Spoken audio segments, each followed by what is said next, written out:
silahkan berdiri. Iya, supaya gerakannya bisa dilepaskan. Oke, silakan berdiri Bapak Ibu. Tadi kita sudah melakukan latihan, sekarang kita eksekusi. Action.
Luar biasa. Iya deh. Tidak apa-apa. Kita mengeluarkan keringat sejenak untuk mengeluarkan motivasi. Ya, untuk menerima diseminasi yang akan dibawakan oleh adik kita Ibu Andi Reski, SPD, MPD, CDP Angkatan 9. Ya, untuk mengefektifkan waktu, silahkan adik untuk dibawakan materinya. Oh, sorry.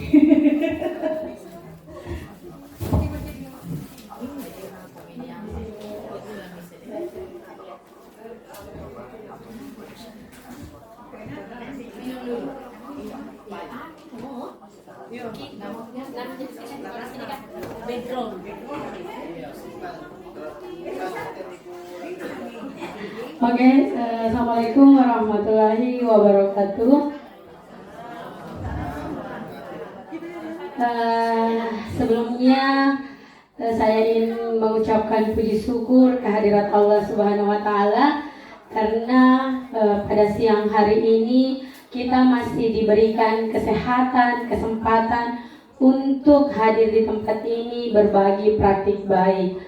Salam dan salawat tak lupa pula kita kirimkan kepada junjungan kita Nabi Muhammad Sallallahu Alaihi Wasallam yang telah membimbing kita dari alam kegelapan menuju alam yang terang menderang.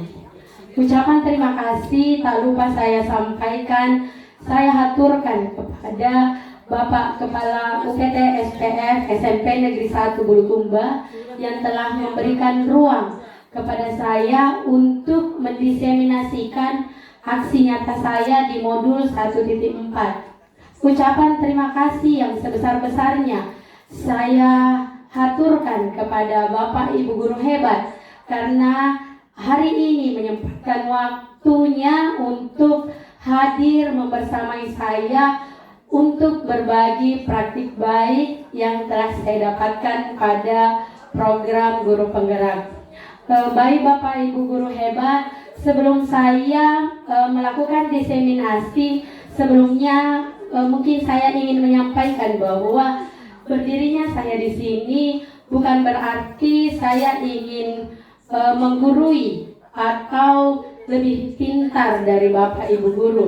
Saya di sini hanya berdiri ingin membagikan apa yang telah saya pelajari pada program guru penggerak, khususnya pada modul 1.4 tentang budaya positif.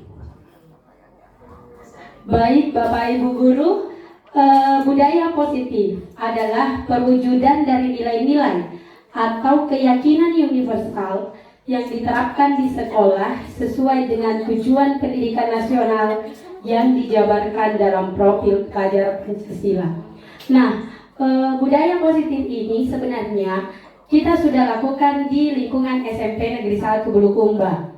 Nah, salah satu beberapa kegiatan budaya positif yang telah kita lakukan dan itu terus-menerus kita lakukan, yaitu yang pertama salam sapa, kegiatan salam sapa setiap pagi. Kemudian khusus di kelas saya sebelum pembelajaran IPA itu kami melakukan dulu 5-10 menit literasi Al-Quran. Jadi anak-anak membaca Al-Quran sebelum mengikuti pembelajaran. Selanjutnya ini juga masih berjalan sampai sekarang, yaitu memilah sampah. Jadi budaya positif anak-anak untuk memilah sampah yang ada di lingkungan sekolah. Nah, materi yang telah saya pelajari di modul 1.4 yaitu yang pertama perubahan paradigma belajar, yang kedua disiplin positif, yang ketiga kebutuhan dasar manusia, motivasi perilaku manusia, selanjutnya posisi kontrol restitusi, keyakinan kelas, dan segitiga restitusi. Baik, pembelajaran dengan paradigma baru. Sedikit berbagi tentang pendidikan paradigma baru. Jadi pada awal pertama saya mempelajari modul 1.1 yaitu pembelajaran yang berpihak kepada murid. Nah, disitulah pertama kali saya mendapatkan dua kata kunci pembelajaran atau pendidikan menurut Ki Hajar Dewantara. Dan dua kata kunci inilah yang sempat menyentuh hati saya, bahwa apa yang selama ini saya lakukan ternyata tidak sesuai yang diamanahkan oleh Bapak HD. Apa itu? Yaitu pendidikan itu menuntun anak sesuai dengan kodrat yang dimilikinya menuju kebahagiaan dan keselamatan yang setinggi-tingginya, agar baik sebagai individu maupun sebagai warga masyarakat. Ada dua kata kunci, ada dua poin penting dalam filosofi KHD. Yang pertama, menuntun segala kodrat anak menuju kebahagiaan. Poin pertama adalah kebahagiaan, dan poin kedua adalah keselamatan. Dari dua poin penting ini saya melakukan refleksi pada diri saya, bahwa ternyata pendidikan yang diamanahkan oleh KHD itu ujung akhirnya adalah kebahagiaan anak dan keselamatan anak. Jadi bagaimana dia bahagia dan bagaimana dia selamat melalui pendidikan itu. Selanjutnya perubahan paradigma. Nah, di sini mungkin saya mau meminta tolong kepada dua rekan saya. Mungkin bisa Ibu Herma maju ke depan dengan Pak Imam. Kadek bisa maju ke depan.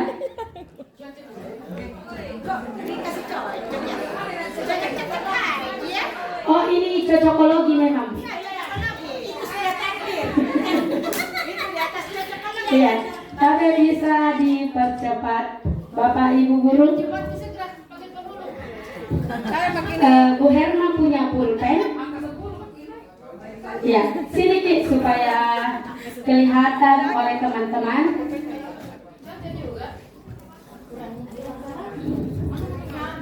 Ya, Pak Imam di sini, Ibu Herma di sebelah sana. Ya, silakan Ibu Herma tuliskan pada kertas ini, jangan kasih lihat Pak Imam. Ya, tuliskan di situ benda yang paling berharga di hidupnya Ibu Herma. Silahkan ditulis Bu Herma. Yang paling berharga dan susah untuk didapatkan oleh orang lain. Silahkan ditulis. Selanjutnya kertasnya di apa namanya? Diucap-ucap, diremas-remas, terus digenggam. Ya, digenggam sekuat-kuatnya. Oke, baik. Nah, sekarang tugasnya Pak Imam. Silahkan Pak Imam bujuk Bu Herma. Silahkan gunakan cara apapun. Mau di apa namanya, dibujuk-bujuk, mau dirayu-rayu, mau dengan kekerasan, silahkan Pak Imam bujuk Bu Herma supaya dia mau buka genggamannya. Bisa? Oke, baik, silahkan. Silakan Bu Herma. Ayo. Berapa? Ibu. Ayo. Nah.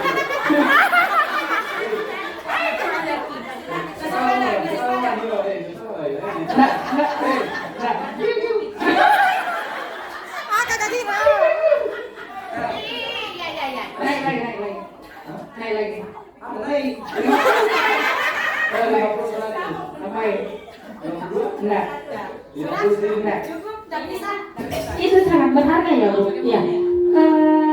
Boleh saya tahu itu apa yang sangat berharga itu sehingga dibujuk sama Pak Imam tidak bisa? Boleh saya tahu? Tidak bisa juga? Tidak bisa juga. Berarti ini sangat berharga. Kalau saya kasih mobil Alphard boleh?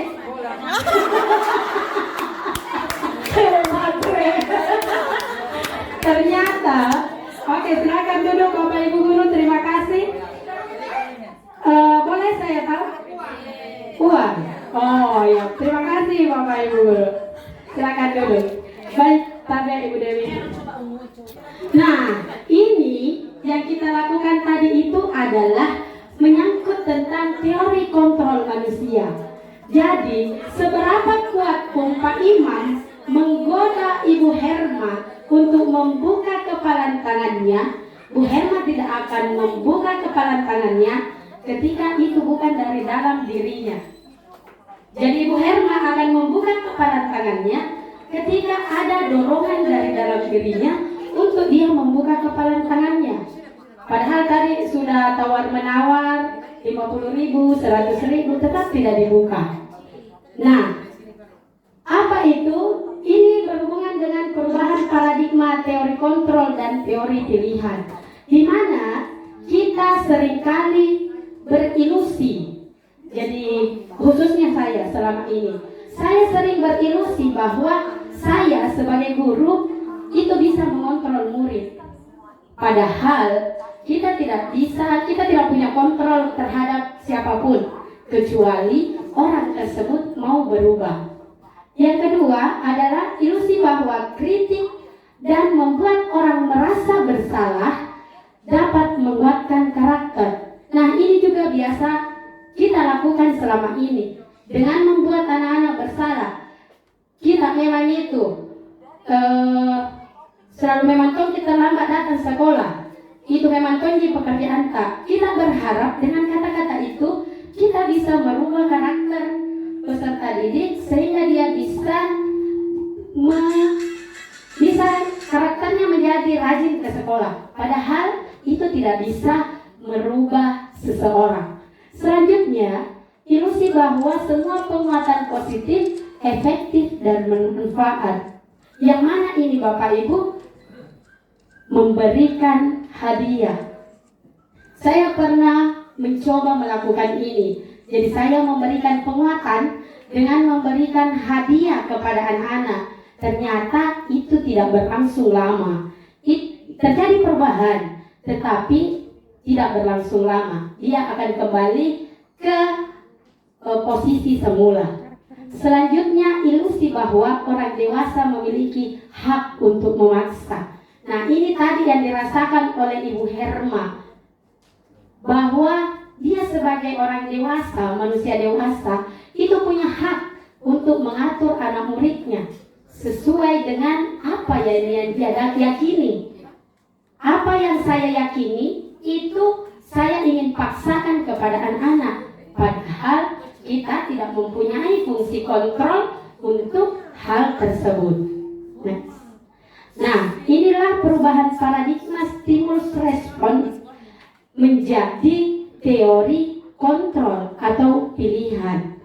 Nah, miskonsepsi kita selama ini yaitu stimulus respon, kita mencoba mengubah orang agar berpandangan sama dengan kita. Nah, kita selalu mengajak orang harus sesuai dengan apa yang kita inginkan. Saya mau peserta didik itu kalau di dalam kelas duduk rapi, diam, tertib. Kita maunya begitu. Tetapi anak-anak juga berusaha karena dia mempunyai pandangan tersendiri. Mungkin anak-anak baru bisa belajar ketika dia berjalan, ketika dia menyentuh sesuatu, dan itu yang membuat dia nyaman. Selanjutnya, perilaku buruk dilihat sebagai suatu kesalahan. Nah, ini juga ketika anak-anak misalnya berjalan menuju temannya atau dia pegang itu alat lab, dibilangi lagi, ini tidak mau memantau, ini diam-diam. Sembarang temannya ganggu, padahal tidak ada maksud untuk ke arah itu. Pun ketika dia melakukan kesalahan itu, mungkin bagusnya ditanya kenapa dia melakukan itu, karena pasti dia mempunyai tujuan atas apa yang dia lakukan. Selanjutnya, orang lain bisa mengontrol saya. Kalau teori pilihan, hanya saya yang bisa mengontrol diri saya. Jadi, sekuat apapun orang lain ingin mengontrol saya, ketika saya tidak menerima itu, maka orang lain tidak bisa mengontrol saya. Yang bisa mengontrol diri saya adalah diri saya sendiri. Selanjutnya, pemaksaan ada pada saat bujukan gagal. Nah, ini saya juga sering lakukan, Bu. Ketika sudah miku bujuk-bujuk anak waliku, sudah mina, kenapa masih dilakukan? Kenapa masih dilakukan? Kalau capek mah, Bu, bilang mau atau tidak? Kalau tidak mau, sudah. Nah, ternyata itu keliru. Karena kolaborasi dan konsensus menciptakan pilihan-pilihan baru. Dan yang terakhir adalah model berpikir menantang. Nah, ini juga sering. Dan untuk teori kontrol pilihan, yang baik itu adalah model berpikir menang-menang. Jadi tidak ada yang kalah, semuanya menang-menang. Atau dalam bahasa Inggris biasa disebut win-win solution. Maaf Ibu bahasa Inggris kalau pronunciation saya salah. Baik. Nah, di sini kita masuk pada disiplin positif. Sebelumnya saya bisa di back dulu ke. Oke. Saya ingin bertanya pada Bapak Ibu guru tentang pengertian dari disiplin. Ada Bapak Ibu guru yang bisa memberikan tanggapan tentang pengertian disiplin. Mungkin Bapak Wakasek Kesiswaan bisa memberikan penjelasan tentang disiplin.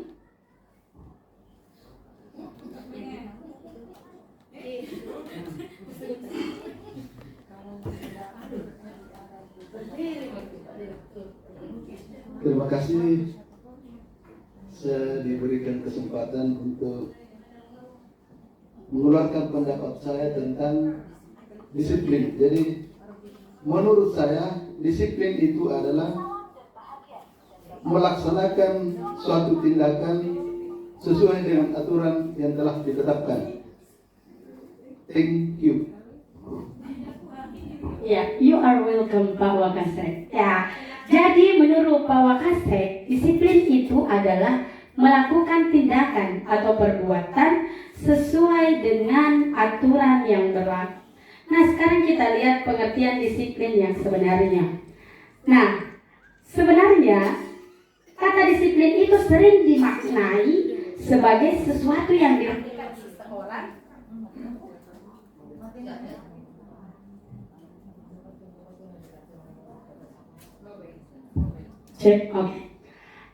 Disiplin sering dimaknai sebagai sesuatu yang dilakukan seseorang pada orang lain untuk mendapatkan kepatuhan, dan kita cenderung menghubungkan kata disiplin dengan kepatuhan dan ketaatan. Jadi mungkin paradigma kita tentang disiplin sama Bapak Ibu. Sebelum saya mengikuti program guru penggerak, saya dulu beranggapan bahwa disiplin itu harus sesuai aturan, harus patuh, harus taat. Ternyata disiplin itu berasal dari bahasa Latin yang artinya belajar. Jadi arti kata disiplin itu adalah belajar. Belajar membuat orang menggali potensinya untuk mencapai tujuan. Nah, jadi sebagai pendidik, tujuan kita adalah menciptakan murid-murid yang memiliki disiplin diri sehingga mereka bisa berperilaku dengan mengacu pada nilai-nilai universal. Nah, selanjutnya materi kedua yaitu kebutuhan dasar manusia. Ada 5 kebutuhan dasar manusia. Yang pertama adalah kebutuhan bertahan hidup. Saya rasa kebutuhan bertahan untuk hidup ini dimiliki oleh semua orang. Karena untuk mempertahankan diri ada di muka bumi ini tidak butuh energi ekstra. Nah, karena kebutuhan inilah kita bisa bertahan sampai sekarang. Selanjutnya, kebutuhan kasih sayang. Nah, saya ingin menjelaskan sedikit tentang foto saya yang ada di atas. Nah, itu adalah salah satu aksi nyata saya dalam modul 1.1 filosofi Ki Hajar Dewantara. Jadi, saya menggunakan kelas 711 sebagai kelas eksperimen untuk melakukan pembelajaran dari hati. Jadi, setelah melakukan pembelajaran, saya melakukan physical touch kepada peserta didik saya, yaitu bagi perempuan dengan merangkul dan bagi laki-laki dengan kalau orang Bugis bilang dicapu-capu punggungnya. Nah, itu saya lakukan adalah untuk mentransfer energi positif yang ada pada saya, untuk meningkatkan hubungan emosional antara saya dengan peserta didik. Kemudian yang terakhir adalah untuk memenuhi kebutuhan dasarnya, yaitu kasih sayang. Selanjutnya, kebutuhan penguasaan. Di sini kalau kebutuhan penguasaan Bapak Ibu, mereka itu mau dihargai, apapun hasil yang telah mereka kerjakan itu mau diapresiasi. Jadi itu kebutuhan dasar yang ketiga. Yang keempat, kebutuhan kesenangan. Dan yang terakhir adalah kebutuhan kebebasan. Sepertinya di SMP 1 itu kebutuhan kebebasan sangat dibutuhkan oleh peserta didik kita. Makanya kalau saya lihat akhir-akhir ini banyak yang selalu mau bebas keluar kelas. Sepertinya ini mungkin mau kita merefleksi. Kebutuhan dasar kebebasan kayaknya ini lagi dibutuhkan sekarang oleh anak-anak kita.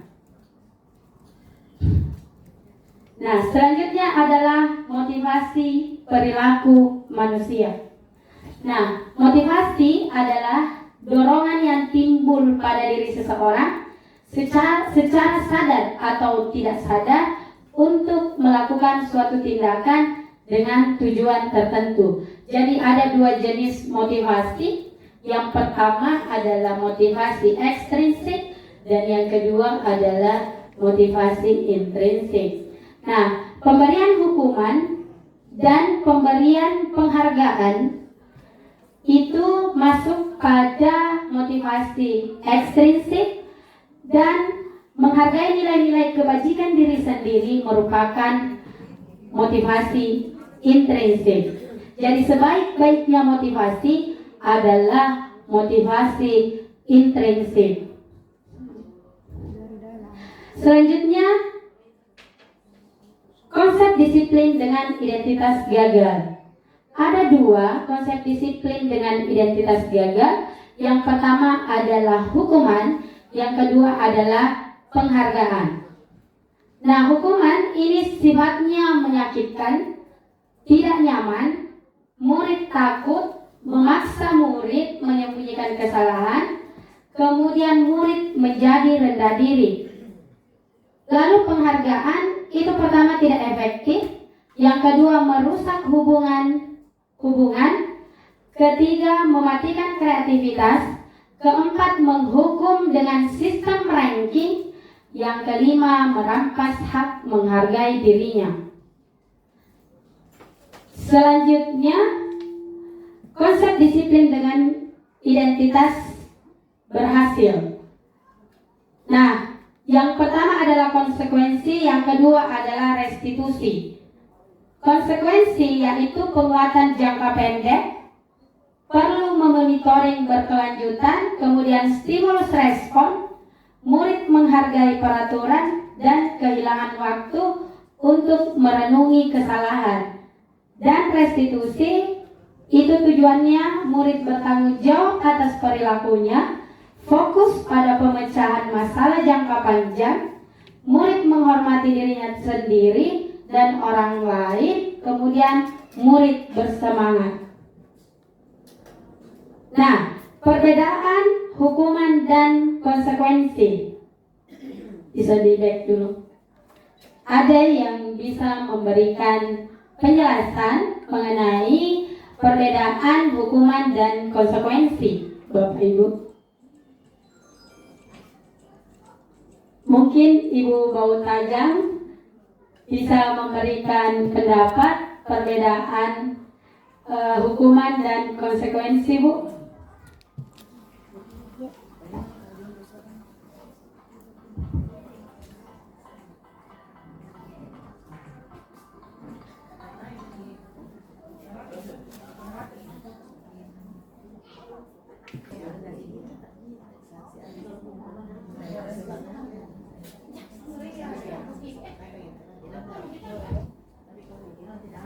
Ya, terima kasih atas kesempatan yang diberikan. Insya saya akan mencoba menjawab. Jujur, saya akui pemateri ini adalah luar biasa.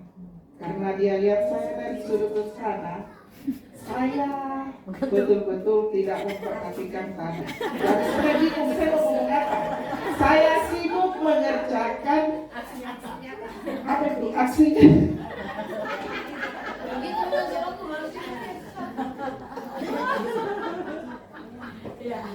Luar biasa Ibu, terima kasih atas kesempatan yang diberikan. Saya sekalipun kurang mengerti, saya akan berusaha menjawab apa itu hukuman. Menurut saya, kalau hukuman itu adalah, saya kasih contoh karena saya tidak tahu definisinya bagaimana apa itu hukuman. Karena kalau kita menjawab masalah apa itu hukuman, berarti kita berbicara masalah definisi dan konsep. Ya, karena definisi itu harus pas dan tidak boleh mengadakan. Kalau hukuman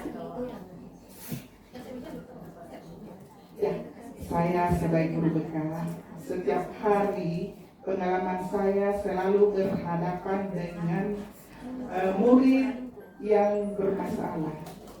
Nah, di dalam menangani itu, kadang saya membujuk dan membujuk, tetapi kalau saya sudah lelah, saya pasti memberikan sanksi.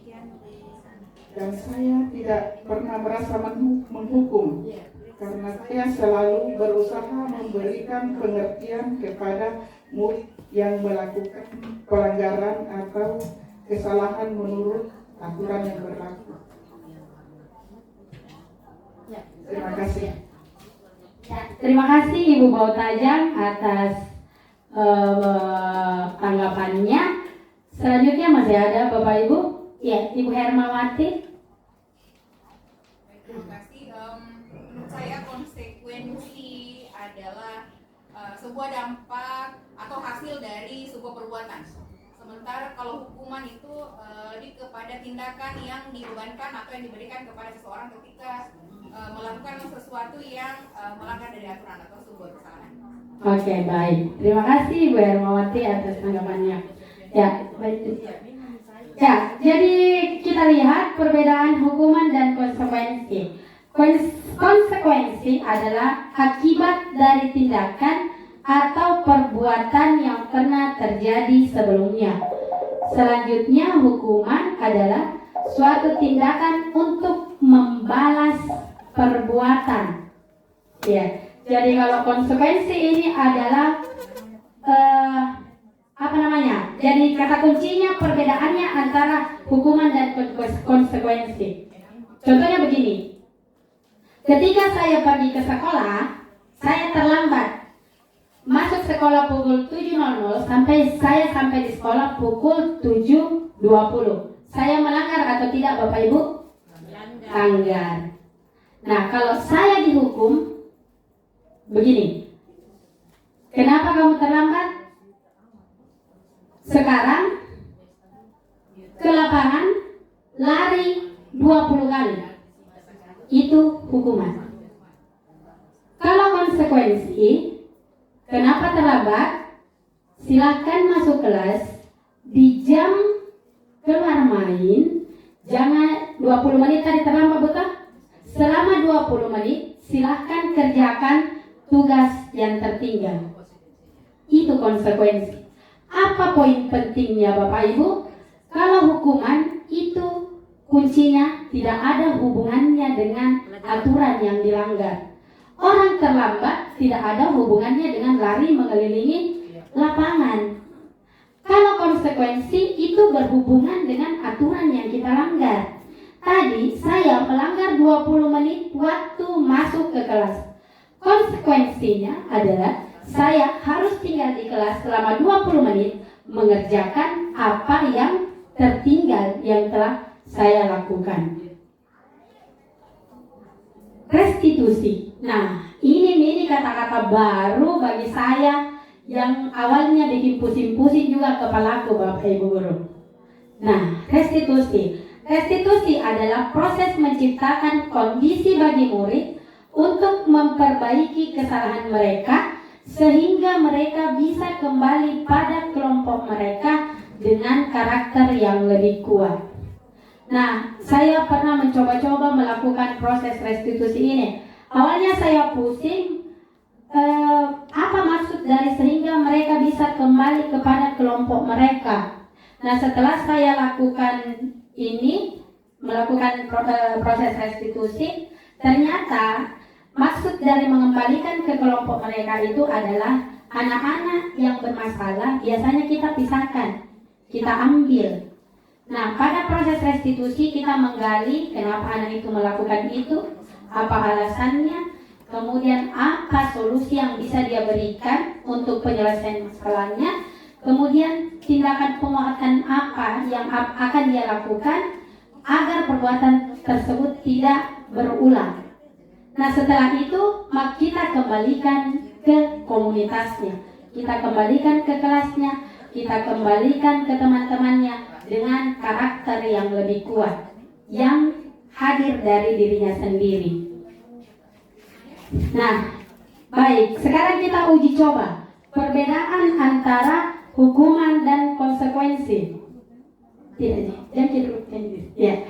Tarik, nomor 1. Mencatat 100 kali di dalam buku kalimat, saya tidak akan terlambat lagi karena terlambat ke sekolah. Hukuman atau konsekuensi? Hukuman atau konsekuensi? Hukuman. Lanjut, lari mengelilingi lapangan basket 2 kali karena terlambat hadir di sekolah. Hukuman atau konsekuensi? Ketiga, murid diminta untuk push up 15 kali karena tidak menggunakan masker ke sekolah. Hukuman. Membersihkan tumpahan air di meja karena tersenggol pada saat belajar. Konsekuensi. Karena salahnya sendiri. Sebentar dilihat jawabannya, Bu ya. Selanjutnya, murid disuruh untuk mengenakan sepatu seharian di sekolah karena tidak mengenakan sepatu hitam. Konsekuensi atau hukuman? Ada hukuman, ada konsekuensi. Oke, terakhir, lari mengelilingi lapangan basket 2 kali karena terlambat 10 menit untuk pelajaran PJOK. Konsekuensi. Hukuman atau konsekuensi? Oh, guru olahraga bilang konsekuensi. Baik, kita lihat jawabannya. Oke, yang pertama adalah hukuman. Tidak ada hubungan antara terlambat dengan menulis kalimat saya tidak akan terlambat lagi selama 100 kali. Yang kedua, lari mengelilingi lapangan basket 2 kali karena tidak hadir. Tidak ada juga hubungannya. Yang ketiga, murid diminta push up karena tidak menggunakan masker. Tidak ada juga hubungannya. Nah, selanjutnya menggantikan kertas teman yang dicoret-coret. Nah, itu harus bertanggung jawab. Lanjut, disuruh untuk mengenakan sepatu seharian karena tidak mengenakan sepatu hitam. Hukuman. Selanjutnya, lari mengelilingi lapangan basket karena terlambat 10 menit untuk pelajaran PJOK. Konsekuensi. Kata kuncinya adalah PJOK. Iya. Lanjut. Nah, ini ciri-ciri restitusi. Ciri-ciri restitusi yang pertama, bukan untuk menebus kesalahan, namun untuk belajar dari kesalahan. Yang kedua, memperbaiki hubungan. Yang ketiga, tawaran, bukan paksaan. Yang keempat, restitusi menuntun untuk melihat ke dalam diri. Kemudian restitusi mencari kebutuhan dasar yang mendasari tindakan. Kemudian restitusi diri adalah cara yang paling baik. Kemudian restitusi fokus pada karakter, bukan tindakan. Selanjutnya restitusi fokus pada solusi, dan restitusi mengembalikan murid yang berbuat salah. Nah, ini ada 5 posisi kontrol restitusi. Ada 5 posisi kontrol restitusi. Yang pertama sebagai penghukum, yang kedua sebagai teman, yang ketiga pembuat rasa bersalah, kemudian pemantau dan manajer. Nah, di sini kita lihat penghukum dan pembuat orang merasa bersalah itu akan mengakibatkan identitas gagal. Kemudian identitas sukses atau berhasil itu ada pada teman, pemantau, dan manajer. Nah, di sini penghukum itu tindakannya lebih cenderung menghardik, intinya menyakiti fisik dan psikis. Itu kalau penghukum. Kalau pembuat orang merasa bersalah, itu lebih mengarahkan anak-anak untuk merasa bersalah. Misalnya tidak kasihan sama ibu kalau kita lakukan hal seperti ini. Itu posisi kita sebagai pembuat orang merasa bersalah. Kemudian teman itu membuat alasan-alasan untuk muridnya. Misalnya, ayo Mi, kerja makin cepat supaya mempercepat proses. Itu sebagai teman. Kemudian sebagai pemantau itu pengontrol. Misalnya, lakukan ini karena ini sesuai dengan aturan-aturan sekolah. Kalau sebagai manajer itu memberikan pertanyaan-pertanyaan yang dapat menggali apa yang ada pada diri murid-murid kita. Nah, ayo kita berdiskusi lagi Bapak Ibu Guru. Yang pertama, saya kecewa sekali dengan kamu. Ini posisi mana ini Bu? Posisi penghukum, pembuat rasa bersalah, teman, pemantau, atau manajer? Merasa bersalah. Saya kecewa sekali dengan kamu. Oke, yang kedua, kamu tidak pernah benar melakukannya. Penghukum. Ayolah, lakukan demi Ibu Guru. Bersalah. Yang mana Bu? Penghukum, pembuat rasa bersalah, teman, pemantau. Ini apa yang ketiga? Ayolah, lakukan demi Ibu Bapak Guru. Teman. Kemudian, apakah kamu mau mendapatkan stiker bintang hari ini? Manajer. Bagaimana kamu bisa menyelesaikan masalah ini? Pemantau. Terakhir, kamu selalu yang paling terakhir.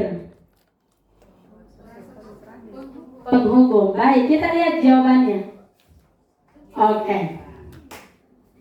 Nah, yang pertama itu ada kata kunci, saya kecewa sekali dengan kamu. Kata ini bisa membuat orang merasa bersalah. Kemudian yang kedua adalah penghukum. Kamu tidak pernah benar. Kamu tidak pernah benar. Jadi anak ini dikatakan tidak pernah benar. Kita dalam posisi penghukum. Kemudian yang ketiga teman, kata kuncinya ayolah. Ayolah lakukan demi saya. Ayolah kita mempercepat prosesnya. Selanjutnya, apakah kamu mau mendapatkan stiker bintang ini? Ini pemantau. Biasanya ada kesepakatan-kesepakatan yang telah kita lakukan di dalam kelas, sehingga untuk anak-anak melakukan itu dia diberikan statement ini. Selanjutnya, bagaimana kamu bisa menyelesaikan masalah ini? Ini adalah posisi manajer. Jadi bagaimana kita menggali apa permasalahan-permasalahan yang dihadapi oleh peserta didik. Selanjutnya, kamu selalu paling terakhir. Ini jelas adalah posisi penghukum. Keyakinan kelas. Nah, keyakinan kelas adalah sesuatu yang diyakini bersama yang berasal dari penyatuan pikiran untuk menjadi nilai kebaikan-kebaikan yang diturunkan di kelas. Kalau mungkin keyakinan kelas ini sudah kita lakukan baik oleh wali kelas maupun guru mata pelajaran. Nah, untuk keyakinan kelas yang sudah saya lakukan ini, jadi yang di sudut sana adalah kesepakatan kelas di anak perwalian saya. Untuk yang di atas itu menggunakan pertama dia tidak langsung membuat keyakinan kelas yang di papan tulis. Jadi yang di papan tulis mereka membuat dulu peraturan kelas. Peraturan kelas yang mereka buat itu ada beraneka ragam, tidak boleh ini, tidak boleh itu, tidak boleh ini, harus begini, harus begitu. Nah, dari peraturan kelas yang dibuat oleh anak-anak, barulah secara bersama-sama kami merumuskan keyakinan kelas yang ada pada sticky note. Dari peraturan-peraturan itu kami rumuskan menjadi keyakinan.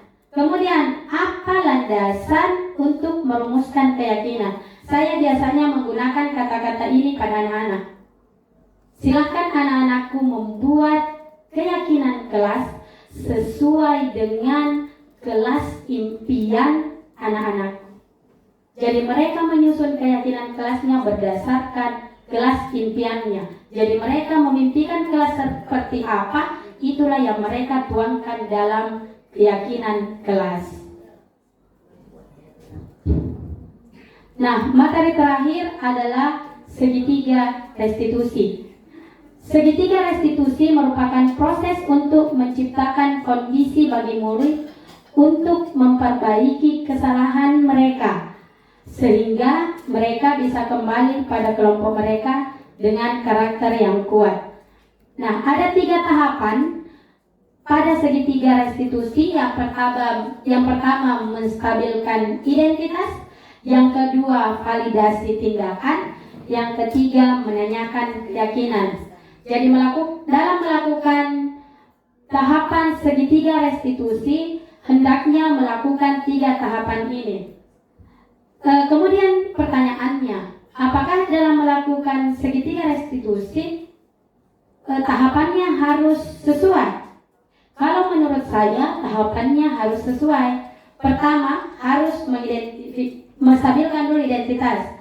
Kenapa anak-anak perlu distabilkan identitasnya? Karena ketika anak-anak dalam posisi emosional, marahnya tinggi, kemudian disalahkan lagi, tidak memantong, salah memantong kok, maka anak-anak itu bukannya bisa mengakui kesalahannya, pasti dia akan tambah mengelak. Dan tidak, Bu. Tapi coba ketika anak-anak dalam posisi emosional tinggi, kita ambil, kita kasih duduk baik-baik, kita stabilkan identitas kita. Kenapa, Ki? Oke, saya tahu kita marah. Semua orang pernah berbuat salah. Ibu juga pernah berbuat salah.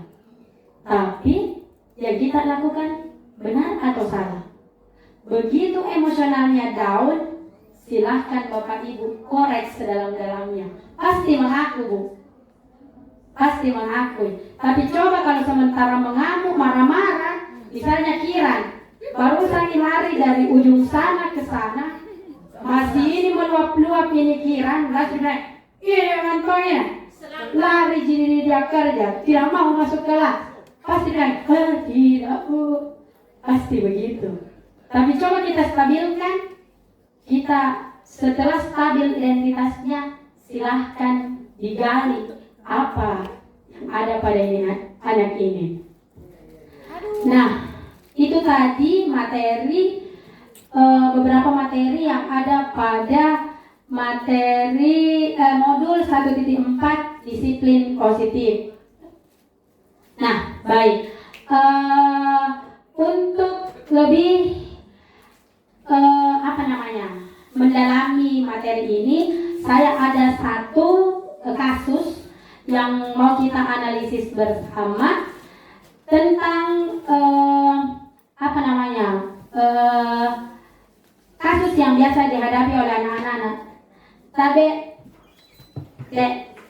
bisa dibagikan di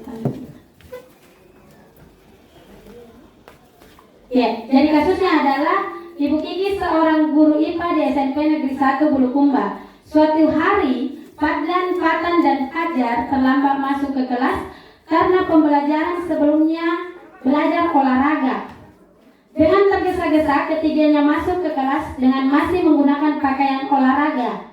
Ibu Kiki yang berada di kelas tersebut marah dan menyuruh ketiganya untuk keluar meninggalkan kelas dan tidak mengikuti pembelajaran. Nah, saya ingin Bapak Ibu menganalisis kasus ini. Kasus di atas itu, Ibu Kiki dalam posisi apa? Apa dia dalam penghukum, pembuat merasa bersalah, teman, pemantau, atau manajer? Kemudian, kalau Ibu Kiki dalam posisi manajer, apa yang harus dia lakukan? Dan yang terakhir, kalau kita kepala sekolah, apa yang kita lakukan sama Ibu Kiki atas tindakannya tadi? Mungkin 5 menit Bapak Ibu Guru untuk memberikan pendapat.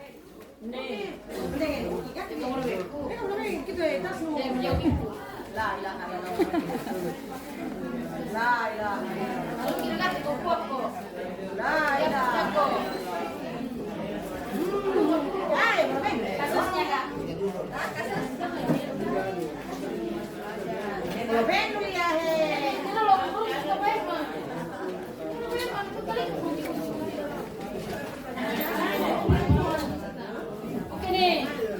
Jadi silakan dilihat untuk kasusnya di atas. Ibu Kiki berada pada posisi mana? Penghukum, pembuat merasa bersalah, pemantau, atau manajer atau teman? Nah, selanjutnya kalau Ibu Kiki dalam posisi manajer, apa yang akan dia lakukan? Iya, jadi ini trio F dikasih keluar dari kelas karena tidak ganti baju, pakai baju olahraga Ki masuk di kelas belajar IPA.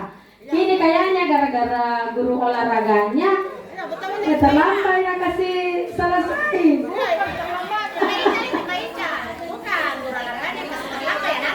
Tidak ada. Ini guru olahraganya nih Fadlan mau dicari.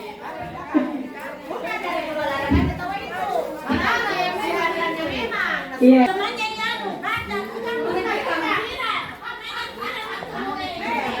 Pesan-pesan pemikiran guru.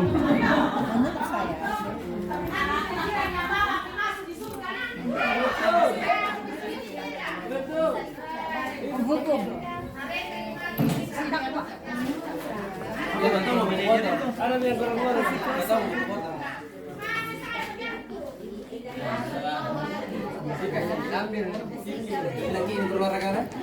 Ini guru olahraganya.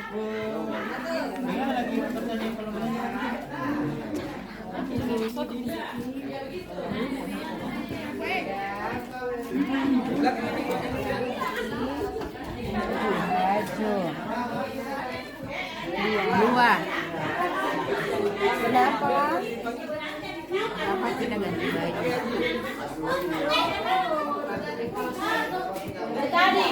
Tadi tanya lagi.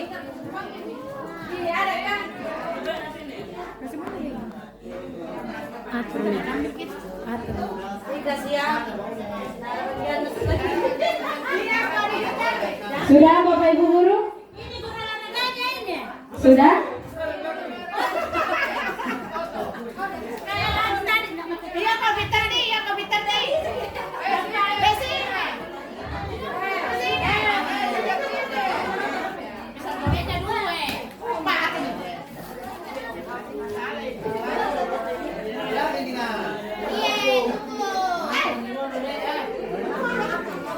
Rupanya kok gina?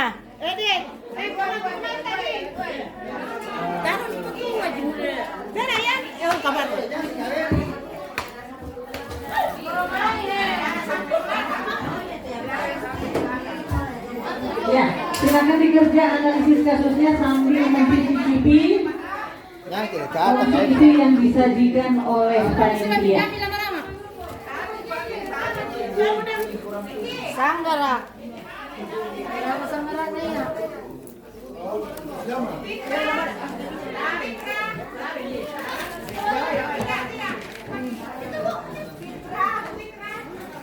Yang lain gimana?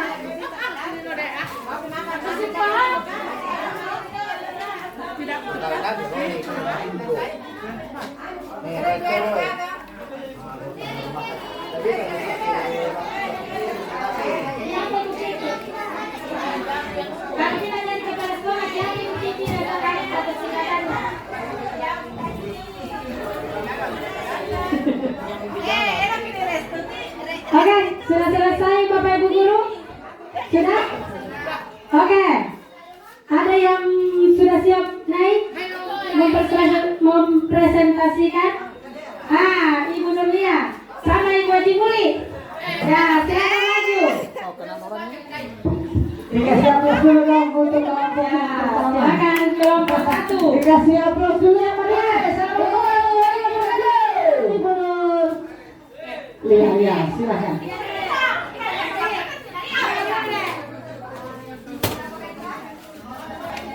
Ini kebanyak kiran, Bu. Oke, baiklah teman-teman. Dalam kasus yang ditayangkan tadi atau yang dipaparkan tadi oleh Ibu Kiki, yang mana ada 3 orang siswanya yang terlambat. Pada saat dia mengajar, Ibu Kiki langsung keluar, tidak apa-apa dulu. Oke, apa yang dilakukan oleh Ibu Kiki menurut kami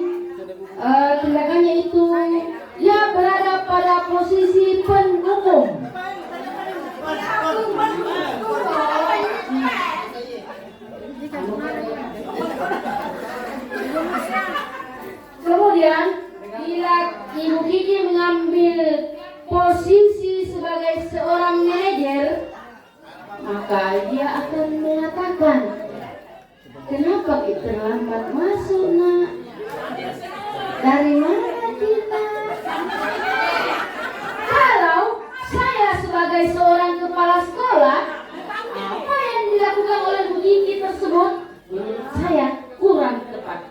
Oke, terima kasih. Assalamualaikum warahmatullahi wabarakatuh. Ya, beri tepuk tangan dulu untuk kelompok 1. Ya, selanjutnya masih ada kelompok Pak Yusran. Silakan kelompok 2, silakan maju. Pasangannya Pak Imam. Sudah tadi Pak Ical. Pak Ical maju. Indra. Pak Ical maju Pak Ical. Dia mana ya? Ada kurangnya di sebelah sana. Ada kurangnya dah. Anggaplah dia masih bujang. Dua-duanya nak. Baik, saya akan menjawab pertanyaannya. Ya, anggap lain anak kurangnya sampai satu. Ada kurangnya lain. Bagus.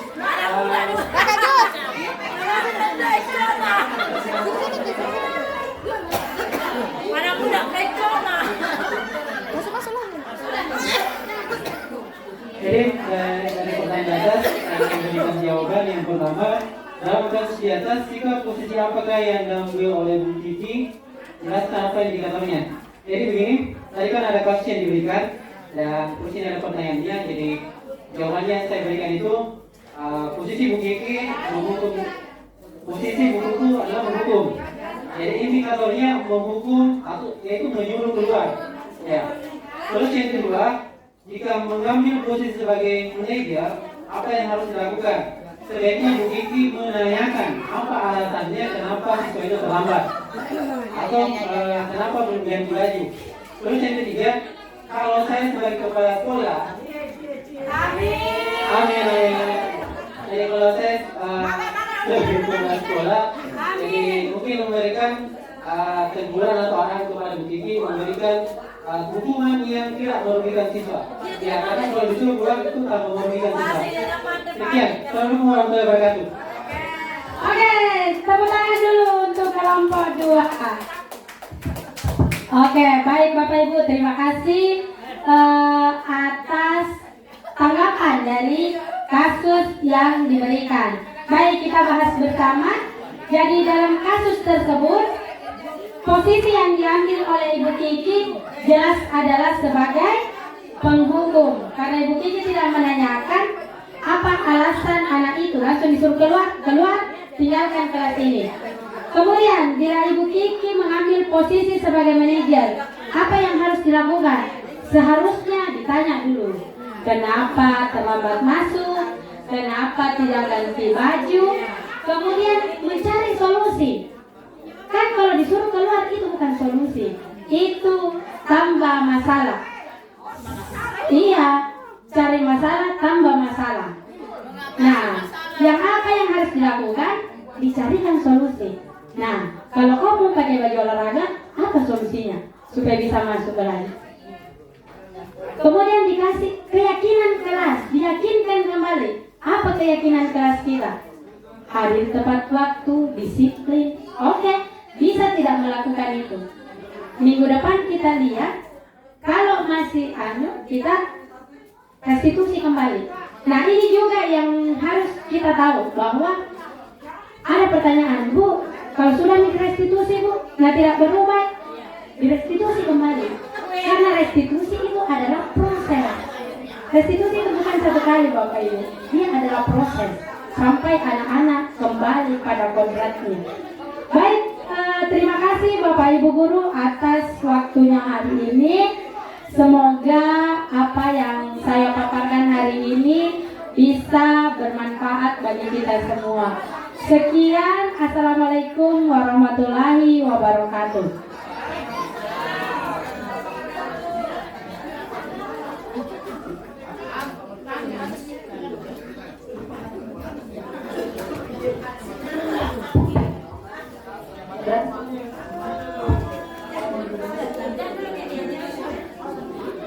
Mau buka buku pertanyaan satu yang tidak usah? Iya.